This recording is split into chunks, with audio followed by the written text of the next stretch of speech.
Hello प्यारे बच्चों, आज हम आपके chapter mechanical properties of fluids का एक बहुत ही इंपॉर्टेंट पार्ट करने जा रहे हैं, that is axis pressure on the curved surfaces. कि जहां पे लिक्विड कर्व्ड सरफेस में होता है वहां पे प्रेशर अलग होता है फ्लूइड के अंदर और फ्लूइड के बाहर। तो इसे समझते हैं कि कहाँ प्रेशर ज़्यादा होता है, क्यों ज़्यादा होता है और इसके अलग अलग फिनोमिना क्या है। ठीक है प्यारे बच्चों, इसकी मदद से हम समझ पाएंगे आगे जाके कि जो बबल होता है आपका, बबल के अंदर जो एक्स्ट्रा प्रेशर होता है वो क्यों होता है और वो कितना होता है। तो चलो फिर स्टार्ट करते हैं अपनी क्लास आपके साथ। चलो ठीक है प्यारे बच्चों, so let's start a topic axis pressure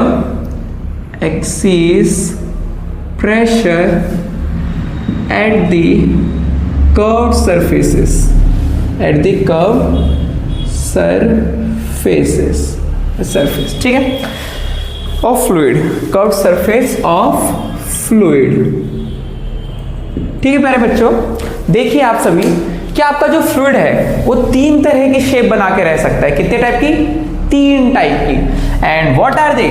देखिए, हो सकता है कि आपका जो पानी है वो एयर के साथ एकदम फ्लैट रहे, मतलब ये नीचे पानी का एरिया है, ठीक है ना, यानी कि अगर लिक्विड की सरफेस प्लेन हो, प्लेन सरफेस, एक हो सक जाएगा आपका प्लेन सरफेस।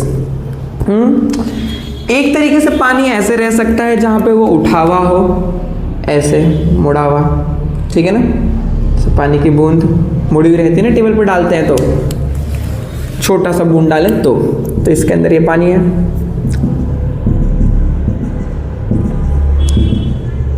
ठीक है, ये कर्व्ड सरफेस है हमारी, और कैसी कर्व्ड है? This is convex.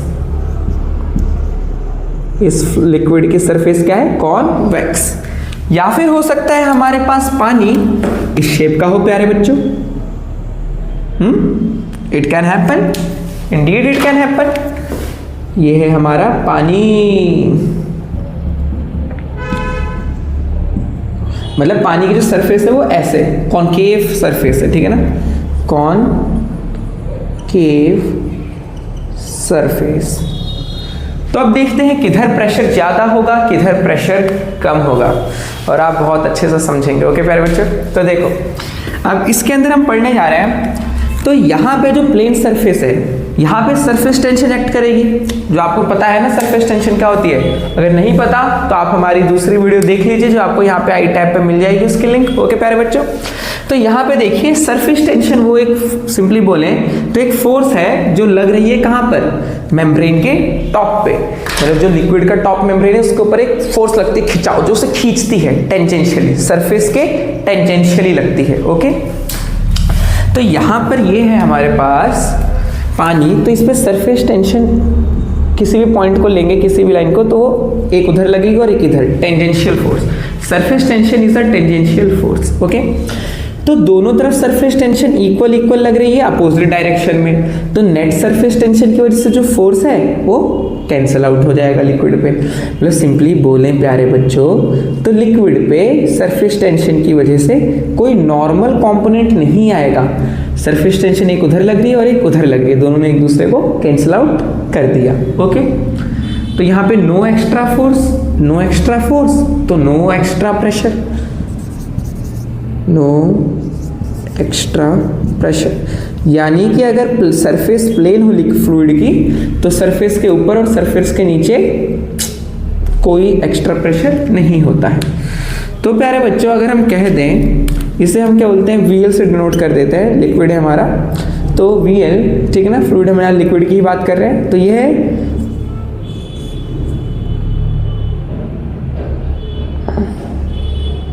PL से डिनोट करते हैं इसे,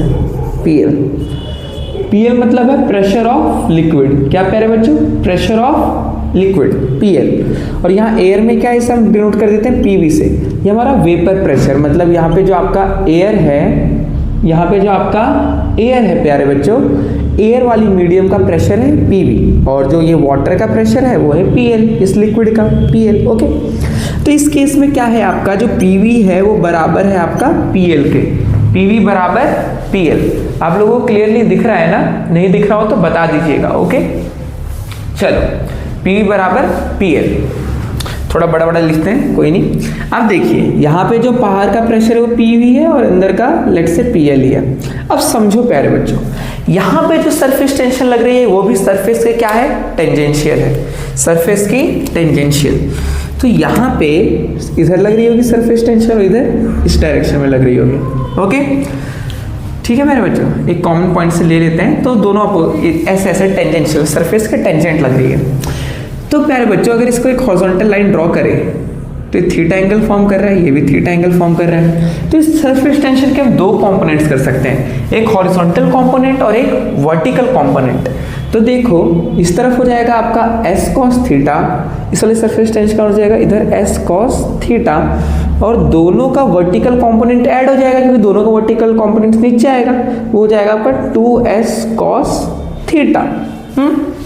तो ये जो 2s cos थीटा है प्यारे बच्चों, ये सरफेस टेंशन की वजह से एक एक्स्ट्रा फोर्स लग रही है किधर, लिक्विड के अंदर की तरफ, इनवर्ड। ये 2s cos थीटा एक इनवर्ड फोर्स लग रही है ड्यू टू सरफेस टेंशन। तो अगर मान लेते हैं एक्स्ट्रा प्रेशर, एक्स्ट्रा फोर्स लग रही है ये 2s cos थीटा, तो ये तो फ्लूइड को पिचका देगी।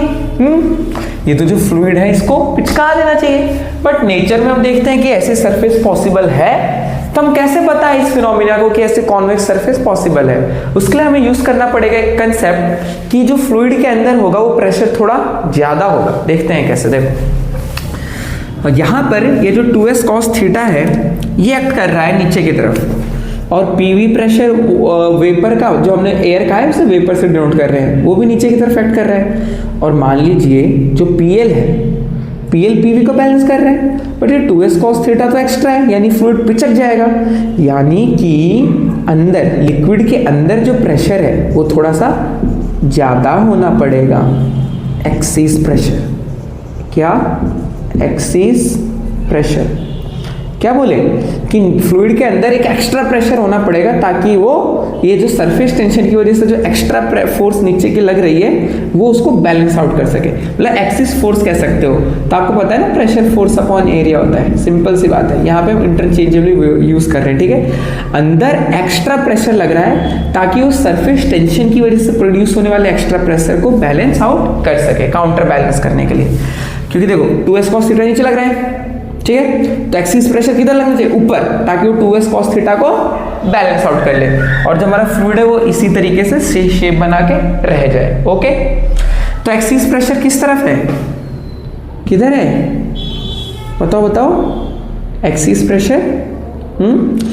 इसी में बच्चे डाउट रहते हैं। देखो एक्सिस प्रेशर यहाँ फ्लूइड के अंदर है, तो हम लिख सकते हैं यहाँ पर, we can write here PL greater than PV, मतलब लिक्विड साइड का प्रेशर ज्यादा होना चाहिए वेपर साइड का, मतलब पानी के अंदर का प्रेशर ज्यादा है। ओके, कोई दिक्कत वाली बात नहीं है ना, ठीक है। अब देखो एक चीज और समझो, ये सरफेस कॉन्वेक्स है, ओके ना, याली, बट उसी चीज को अगर मैं नीचे की तरफ से देखूं तो कॉनकेव नहीं कहलाएगी क्या? जैसे कि ये सरफेस है, ठीक है, याली सरफेस कॉन्वेक्स है, इसी को अगर इस तरफ से देखें तो ये क्या कहलाएगा, कॉनकेव, कॉनकेव, ठीक है ना। तो समझ रहे हो ना, आपने लेंसेज मिरर में पढ़ा है ना कि अगर ये शेप ऐसी है और एक और शेप ऐसी है, तो देखो इस बार ये अंदर से पॉलिश्ड है तो ये बाहर वाली सरफेस क्या हो गई हमारी, कॉन्वेक्स। अगर ये बाहर से पॉलिश्ड है तो अंदर वाली सरफेस क्या होगी, कॉनकेव। बस सेम ही चीज़ के आगे पीछे है। तो देखो प्यारे बच्चों, हम कह रहे हैं कि ये सरफेस ये ऐसे लेके कर रहे हैं, ठीक है ना। तो ये जो बाहर वाला पॉइंट है इसे हम कह रहे हैं कॉन्वेक्स, कॉन्वेक्स, ठीक है ना। तो जो अंदर वाली लेयर है यानी अंदर वाली, इसे क्या जाएगी, कॉनकेव। तो हम कहते हैं कि कॉनकेव साइड में प्रेशर ज़्यादा है। ये बहुत इंपॉर्टेंट है, बाकी जगह बच्चे समझ नहीं पाते, बट हम चाहते हैं कि आप हर चीज़ समझें अच्छे से, ठीक है ना। Pressure is more on concave side, इसमें बच्चे बहुत डाउट में रहते हैं, बट आप लोगों को ना हो। Pressure is more on the concave side, क्योंकि बच्चे देखते हैं भैया तो कॉन्वेक्स है, तो कॉनकेव साइड में प्रेशर ज्यादा क्यों है? प्यारे बच्चों, कॉन्वेक्स सरफेस याली है, कौन सी वाली, याली। तो ऊपर वाला पार्ट कॉन्वेक्स कहला रहा है, जो लिक्विड के अंदर वाला पार्ट है वो कॉनकेव पार्ट है, ठीक है। और लिक्विड के अंदर ही तो एक्सिस प्रेशर है जो नीचे से ऊपर की तरफ फोर्स लगा रहा है, ठीक है ना, ठीक है। इसलिए pressure is more on the concave side. तो इस केस में क्या है आपका, लिक्विड साइड में प्रेशर ज़्यादा है compare to vapour side. Okay, अब आगे चलते हैं। ये हमारे पास कॉनकेव सरफेस। अब देखिए यहाँ पे जो सरफेस टेंशन है वो कैसे एक्ट कर रही होगी। यहाँ की सरफेस टेंशन सरफेस से टेंजेंशियली एक्ट करेगी, जैसा अभी तक हम देखते हैं। ये इधर लग रही है और इस पे ये इधर। ओके, तो समझो ये बराबर दिखनी चाहिए आपको लगभग, ठीक है ना।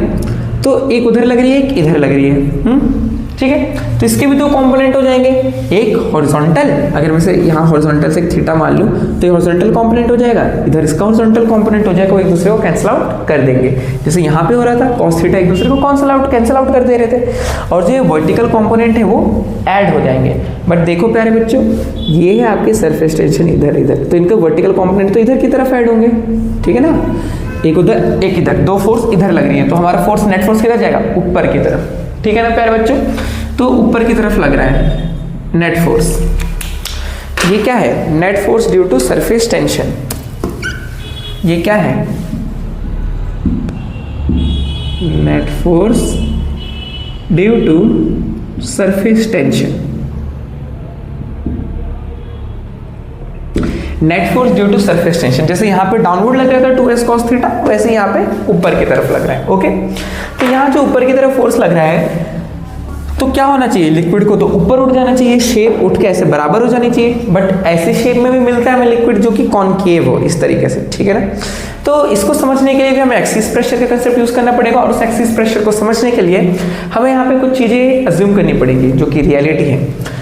अगर नेट फोर्स ऊपर की तरफ है तो कोई एक्स्ट्रा फोर्स होनी चाहिए जो इस पे नीचे की तरफ लगे और इस सरफेस टेंशन की वजह से जो एक्स्ट्रा फोर्स प्रोड्यूस हो रही है उसे कैंसिल आउट कर दे।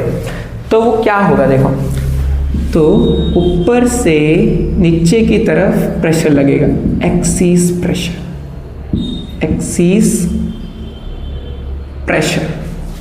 Extra pressure. और एक्स्ट्रा प्रेशर किस तरफ है, ऊपर की तरफ, वेपर की तरफ। इधर है Vp, इधर है Vl लिक्विड के अंदर। तो यहाँ पे हम देख पा रहे हैं कि सरफेस टेंशन की वजह से फोर्स को बैलेंस आउट करने के लिए ऊपर की तरफ ज्यादा प्रेशर होना चाहिए नीचे लगने के लिए, ताकि सरफेस टेंशन को कैंसिल आउट कर दे। तो इस केस में जो हमारे पास है वो है Vp ग्रेटर देन Vl, मतलब वेपर प्रेशर ज्यादा है लिक्विड के प्रेशर से। यहाँ पे लिक्विड का प्रेशर था ज्यादा वेपर के प्रेशर से, और यहाँ दोनों बराबर थे, अब देखो यहाँ पे क्या है, देखो याली जो पार्ट है, याला इधर का इधर, ये हमारा कॉनकेव पार्ट है। क्या, कॉनकेव पार्ट है, कंफ्यूज नहीं होने का। तो इस पार्ट में भी एक्स्ट्रा प्रेशर किस तरफ है, जिस तरफ कॉनकेव पार्ट है। तो इससे कंक्लूजन निकलेगा आपका बहुत प्यारा सा, pressure is more on the vapour side. यहाँ पे प्रेशर किस साइड ज़्यादा है, वेपर की side. Here pressure is more on the vapour side. Okay,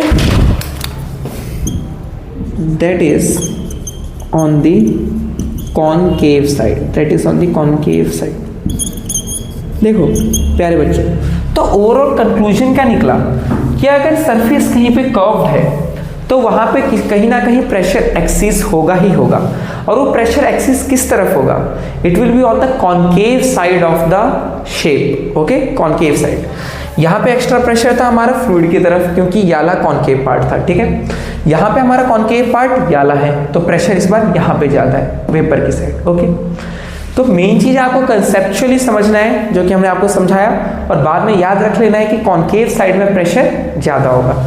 यहाँ पे ये अंदर वाली साइड कॉनकेव साइड है, यहाँ पे बाहर वाली साइड कॉनकेव साइड है। ओके, और रीजन तो आप समझ ही गए, एक बार क्विक रिव्यू कर देते हैं ताकि किसी को डाउट हो तो क्लियर हो जाए। देखो यहाँ पे अगर सरफेस प्लेन है तो सरफेस टेंशन टेंजेंशियली एक्ट कर रहे हैं और दोनों एक दूसरे को कैंसिल आउट कर दे रहे हैं, तो कोई नॉर्मल कंपोनेंट इस फ्लूइड के नॉर्मली 90 डिग्री ऊपर या 90 डिग्री नीचे कोई फोर्स नहीं लग रही है सरफेस टेंशन की वजह से, जिस वजह से लिक्विड के बाहर का प्रेशर और अंदर का प्रेशर बराबर है। ओके, नो एक्स्ट्रा प्रेशर, जो आप एक्सिस प्रेशर कहते हो। वहीं पर अगर आपका एक कॉन्वेक्स सरफेस है, लिक्विड ऐसे मुड़ा हुआ है, ठीक है ना, यहाँ पे पानी है, तो सरफेस टेंशन इस तरीके से एक्ट कर रहे हैं, ठीक है। तो उसकी वजह से क्या हो रहा है, हॉरिजॉन्टल कंपोनेंट्स तो एक दूसरे को बैलेंस आउट कर दे रहे हैं सरफेस टेंशन के, बट वर्टिकल कंपोनेंट्स ऐड हो जा रहे हैं, वो भी डाउनवर्ड डायरेक्शन में। तो इस डाउनवर्ड डायरेक्शन को बैलेंस आउट करने के लिए एक्स्ट्रा प्रेशर लग रहा है नीचे से ऊपर की तरफ, एक्सिस प्रेशर, जिस वजह से लिक्विड का प्रेशर ज्यादा है वेपर के प्रेशर से, जो ऊपर का पार्ट है, ठीक है ना। यहाँ पे Vp नहीं लिखा है, ठीक है। ओके, क्लियर है बात? तो यहाँ पे हमारे पास पीवी वेपर प्रेशर, तो यहाँ पे हम देख सकते हैं क्या कि बोलते हैं जो प्रेशर है वो लिक्विड के अंदर ज्यादा है कंपेयर टू प्रेशर वेपर के अंदर। ओके, उसी तरह थर्ड केस में हमारे पास कॉनकेव कर्व्ड सरफेस है लिक्विड का, पानी नीचे की तरफ है, जिसकी वजह से सरफेस टेंशन टेंजेंशियली लग रहा है इधर, जिसकी वजह से कॉस कंपोनेंट्स यानी हॉरिजॉन्टल कंपोनेंट तो कैंसिल आउट हो गए, but vertical components add on हो गए। तो वो ऐड ऑन होने की वजह से क्या होगा, लिक्विड की सरफेस ऊपर जानी चाहिए, बट अगर इक्विलिब्रियम में रहना है तो ऐसी शेप बना के रहनी है तो कोई होना चाहिए जो एक्स्ट्रा प्रेशर ऊपर से नीचे की तरफ लगाए, ताकि जो ये एक्स्ट्रा फोर्स सरफेस टेंशन की वजह से वो बैलेंस आउट हो जाए। ओके, तो ये फोर्स नीचे की तरफ लग रही है, यानी कि कहते हैं वेपर की साइड में प्रेशर ज्यादा है, that's why VP greater than VL. Okay, कोई दिक्कत वाली बात नहीं। तो आपको ये समझ आ गई तीनों चीजें, और तीनों का कंक्लूजन ये निकला कि कॉनकेव सरफेस पे ही ज्यादा प्रेशर होता है। ओके, और अगर आपसे कोई पूछ दे कि ये प्रेशर किस वजह से हो रहा है, what's the reason behind this axis pressure, तो आपका आंसर होना चाहिए इट इज सरफेस टेंशन। अगर किसी फ्लूइड में सरफेस टेंशन ना हो तो वो कर्व्ड सरफेस नहीं बनाएगा, वो फ्लैट ही रहेंगे। Okay, so it is because of this curved surface, it is because of the surface tension that curved surfaces are possible। मतलब कोई चीज कर्व इसलिए हो पा रही है क्योंकि यहाँ पर सरफेस टेंशन एक्ट कर रहा है, और सरफेस टेंशन की वजह से ही यहाँ पर एक्सिस प्रेशर है। अब हम बाद में ये भी पढ़ेंगे कि याली शेप कब बनेगी और याली शेप कब बनेगी, ये सारी चीजें पढ़नी है हमें। ओके, बहुत मजा आने वाला है, आप अच्छे से मन लगा के पढ़ो, जो डाउट्स आते हैं वो पूछो और बस मेहनत करते रहो। ओके प्यारे बच्चों।